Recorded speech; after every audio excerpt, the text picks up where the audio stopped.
అనుకూలంగా ఉన్నటువంటి వ్యక్తుల మీద దాడి చేయడము.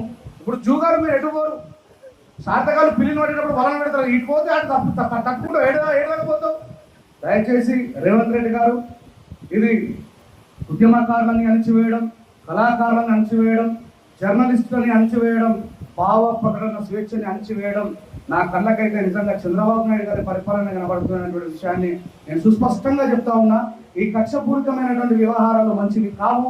మీరు కూడా కేసీఆర్ గారు కక్షపూరితంగా ఆలోచించక అందరికీ కూడా స్వేచ్ఛనివ్వాలి. కాబట్టి మీరు ఎన్ని మాట్లాడినా ఏం చేసినా ప్రజల్ని గురి కొట్టించినా ఈ రోజు మీరు ప్రభుత్వంలోకి వచ్చారు. వీలైతే ఆయన కంటే ఎక్కువగా మంచిని చేసి ప్రభుత్వం నుంచి పథకాలు ప్రవేశపెట్టి ప్రజల నుంచి మంచి ఆలోచనలు మీరు నింపుకోండి తప్ప ఇట్లా జర్నలిస్టుల మీద, కళాకారుల మీద. నేను ఈయన మీద 163 పెట్టిన తర్వాత 163 అమెండ్మెంట్ చదివితే ఎంత నవ్వొచ్చింది నాకంటే.